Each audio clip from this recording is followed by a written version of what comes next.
پھر دنیا کی کوئی طاقت اس کا کچھ بگاڑ سکتا ہے، پھر اس کا کوئی کام رہ سکتا ہے، پھر اس کا کوئی کام رہ سکتا ہے، کوئی اس کو پریشانی آ سکتی ہے، کوئی دکھ آ سکتا ہے۔ فرمایا کام تم نے یہ کرنا ہے، جب بھی دکھ کی گھڑی ہے تم نے کیا کرنا ہے؟ صبر کرنا ہے، واویلا نہیں بچانا۔ ہم رونا پیٹنا شروع کر دیتے ہیں، ٹھیک ہے نا، لیکن میرا رب فرماتے تمہیں صبر کرنا ہے۔ میرے بندے اگر تو ایسا کرے گا دیکھنا ہر قدم پر تیرا رب تیرے ساتھ ہوگا۔ یہ پہلا عمل ہے۔ اور دوسرا عمل فرمایا اگر تو شکر کرے گا، ہماری مصیبت یہ ہے، ہمارے یہ لمحہ فکریہ ہے ہمارا، کہ ہمارے پاس جتنا بھی ہوتا ہے اس پر ہم شکر نہیں کرتے، دوسرے کی طلب کرتے ہیں۔ یعنی کہ عام سی مثال ہے، اگر کسی بندے کے پاس سائیکل ہے نا، وہ موٹر سائیکل کی طلب کرتا ہے، جس کے پاس موٹر سائیکل ہے وہ گاڑی کی طلب کرتا ہے۔ ایک گاڑی آگئی پھر کہتا ہے دو آ جائے، دو آگئی پھر کہتا ہے کہ بچوں کی علیحدہ ہو، بیٹی کے علیحدہ ہو، بیٹے کے علیحدہ ہو، بیوی کے علیحدہ۔ اچھا جب سب کی مل جاتی ہے پھر کہتا ہے یار اس سے مجھے اور اچھی گاڑی ہو، پھر مکان مل جاتا ہے۔ یعنی کہ جو ہے نا اس پر شکر نہیں کر رہا، اگلے کی طلب کی طرف جا رہا ہے۔ لیکن میرا رب فرماتا ہے میرے بندے جو میں تمہیں دوں اگر تو اس پر شکر کرے گا، والا یہ تو عمل ہے، اس پر انعام کیا دے گا؟ فرمایا لَإِن شَكَرْتُمْ لَأَزِيدَنَّكُمْ، فرمایا جو جتنا میرا شکر ادا کرتا جائے گا میں تمہیں اتنا عطا فرماؤں۔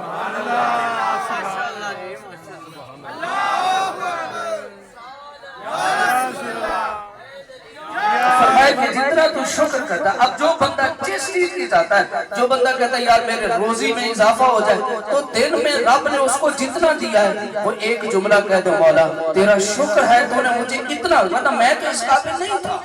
ہمارے کیا کردار ہے، ہمارے کرتوت کیا، ہمارے جو کرتوت ہے، ہمارا کردار تو یہ ہے کہ وہ ہمیں ایک روٹی کا لقمہ بھی نہ دے، جو ہمارا کردار ہے۔ لیکن وہ رب العالمین ہے، جو شکر کرتا ہے اس کو بھی دیتا ہے، جو نہیں کرتا وہ بھی اس کو بھی دیتا ہے۔ لیکن فرمایا میرے بندے اگر تو چاہتا ہے تیرے اوپر میری نعمتوں کا اضافہ ہو جائے، اگر تو چاہتا ہے تیرے اوپر میرا کرم ہو جائے، مولا کیا کروں؟ فرمایا عمل تمہیں بتا رہا اور تمہیں انعام بھی بتا رہا۔ بندہ لالچی ہے نا، بندے کو کسی کو کہا آج ایک بندہ سودا بیچ داؤ، یہاں پر ایک چیز اس کی 10 روپے کی بکتی ہو، اور اس کو بتایا جائے کہ یار اگر تم جا کے صدر چلا جائے گا، پول پورے ٹھوکر پہ چلے جائے گا تو تیری اس چیز کو 20 روپے بکے گی، تو وہ بندہ اپنی چیز کو کہاں بیچے گا؟ کبھی بھی یہاں پہ نہیں بیچے گا، گھنٹے ڈیڑھ کا سفر کرے گا، وہاں پہ جائے گا 10 روپے کے پیچھے، کیونکہ انسان لالچی ہے۔ میرا رب فرما رہا ہے اے میرے بندے اگر تو چاہتا ہے میری نعمتوں میں اضافہ چاہتا ہے، اپنے روزی میں، اپنی صحت میں، جس چیز میں بھی تو جس حال میں ہے تو میرا شکر کرتا جا، میں تمہیں اتنا زیادہ عطا کرتا جاؤں گا۔ یہ دوسرا عمل ہے۔ اور تیسرا فرمایا کہ میرے بندے اگر تم مجھ سے دعا کرتا رہے گا، دعا کرتا رہے گا نا، پھر میں مولا کیا کرے گا؟ فرمایا اگر تو دعا نہیں چھوڑے گا میں تیری دعا کو قبول کرتا رہوں گا۔ ہماری مصیبت یہ، ہم ایک دفعہ دعا مانگے، 2 دفعہ پیر صاحب کے جائیں، مولوی صاحب کے جائیں، امام صاحب کے جائیں، ان کو کہیں جی دعا کریں، ایک دفعہ گئے دعا کام نہیں ہوا، اسی جانا ہی نہیں، یا دعا ایک دفعہ کی تھی رب کو، یا دعا کر لی کام نہیں ہوا، نہیں یار وہ اللہ تو ہماری سنتا نہیں ہے۔ میرا رب چاہتا ہے کہ میرے بندے تو مجھ سے مانگ، اگر تو مانگتا رہے گا تو میں تیری جھولی کو اپنی رحمت سے بھرتا رہوں گا۔ یہ دعا تیسرا عمل ہے اور اس کا انعام کیا ہے؟ فرمایا میں تمہاری قبولیت تمہیں عطا فرماؤں گا۔ اور چوتھا عمل اللہ اکبر، فرمایا اگر تو استغفار کرتا رہے گا، اگر تو کیا کرے گا؟ استغفار، اگر تو میری بارگاہ میں توبہ کرے گا، اللہ اکبر، اس کا انعام کتنا ہے؟ سورۃ النور میں اللہ ارشاد فرماتا ہے فَقُلْتُ اسْتَغْفِرُوا رَبَّكُمْ إِنَّهُ كَانَ غَفَّارًا يُرْسِلِ السَّمَاءَ عَلَيْكُمْ مِدْرَارًا وَيُمْدِدْكُمْ بِأَمْوَالٍ وَبَنِينَ وَيَجْعَلْ لَكُمْ جَنَّاتٍ وَيَجْعَلْ لَكُمْ أَنْهَارًا۔ اس کو آیت کا ترجمہ آپ مزید سمجھ آ جائے گا، اس کی تشریح۔ حضرت عمر رضی اللہ تعالیٰ عنہ کی مجلس لگی ہوئی تھی، ایک بندہ آپ کے پاس آئے، کہنے لگا حضور اللہ کی بارگاہ میں دعا کہ اللہ بارش برسا دے۔ آپ نے فرمایا استغفار کرو۔ وہ بندہ بیٹھ گیا، ایک اور بندہ آیا، اس نے کہا جی دعا کریں اللہ مجھے اولاد دے دے۔ آپ نے فرمایا استغفار کرو۔ ایک بندہ آیا، اس نے کہا کہ دعا کریں میری روزی کم ہے، روزی میں برکت نہیں ہے، مال تھوڑا ہے، کمی ہے، دعا کریں۔ آپ نے کہا استغفار کرو۔ چوتھا بندہ آیا، اس نے کہا جی کھیتی جو ہے وہ کم ہے، کھیتی پہ برکت نہیں ہے, دعا فرمائے اللہ سے. آپ نے فرمایا تو بھی استغفار کر. ایک بندہ اور ہے, اس نے کہا کہ دعا کرے اللہ مجھے جنت عطا فرما دے. آپ نے فرمایا استغفار کر. سبحان اللہ. بندے حیران ہوئے. ایک بندہ کہنے لگا یا امیر المومنین سمجھ نہیں, 5 بندے ہیں تے 5 دے مرضاں ہی علیحدہ سا, 5 نے مرضاں علیحدہ نہیں نا جی, ٹھیک ہے, لیکن آپ نے دوائی ایک ہی تجویز کی ہے. اللہ اکبر. آپ نے دوائی ایک تجویز کی ہے, مرضیں لیتا ہے. ہر بندے کی اپنی تکلیف ہے, ہر بندے کی اپنی خواہش ہے, ہر بندے کی اپنی دعا ہے.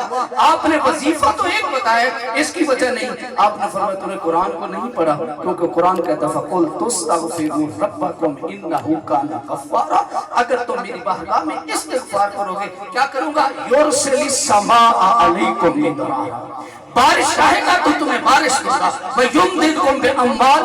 اگر مال چاہے گا تو مال دوں گا. وَبَنِينَ. اگر اولاد چاہے گا تو اولاد دوں گا. وَيَجْعَلْ لَكُمْ جَنَّاتٍ. اگر تو جنت چاہے گا تو جنت دوں گا. وَيَجْعَلْ لَكُمْ أَنْهَارًا. اگر تو کھیتی باڑی میں برکت چاہے گا, تو جو بھی چیز مانگے گا سچی توبہ تو کر لینا. اس توبہ کے بعد جو بھی دعا مانگے گا تیرا رب تمہیں عطا فرمائے گا.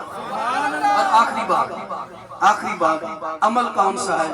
فرمایا فَاذْكُرُونِی.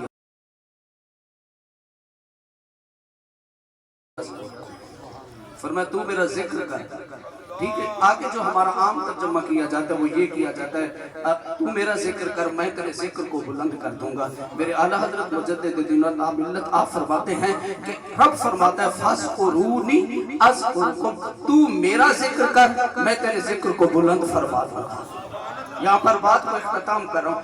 آج حضور اللہ کے ولیوں کا ذکر کرتا ہے, حضور داتا صاحب کرتا ہے, حضور غوث اعظم کرتا ہے, بابا فرید کا کرتا ہے, حضرت خواجہ معین الدین چشتی اجمیری کا, پیر صاحب دیوبند شریف کرتے ہیں. ان بزرگوں کا ان کا کیوں ذکر کرتے ہیں؟ کوئی ہمارا رشتہ ہے, کوئی برادری ہے, کوئی خاندان ہے, کچھ بھی نہیں ہے. لیکن آج بھی حضور داتا صاحب کو 1000 سال مکمل ہونے کو ہیں. حضور غوث اعظم رضی اللہ تعالیٰ عنہ کو دنیا سے گیا بازار کے قریب جو راؤنڈ اور جو ہے وہ 9 سال قریب ہے, لیکن آج بھی ان کا ذکر کیا جاتا ہے, ان کا نام لیا جاتا ہے. اگر آج بھی اگر کسی بندے سے آپ پوچھیں, مجھ سے پوچھیں, کسی بندے سے پوچھیں پاکستان کے 6ٹھے وزیر اعظم کا نام کیا ہے, کوئی نہیں بتا سکے گا. لیکن آپ کسی سے پوچھیں داتا صاحب کا, وہ تمہیں بتا دے گا. چھوٹے بچے سے پوچھیں گا داتا صاحب کا, تمہیں بتا دے گا. مولا وجہ کیا ہے؟ وہ ہمارے ملک کا وزیر اعظم تھا, اور داتا صاحب حضور غوث اعظم تو بغداد شریف میں رہتے ہیں. بچہ بغداد شریف میں پیر کا نام جانتا ہے. مولا وجہ کیا ہے؟ فرمایا فَاذْكُرُونِی.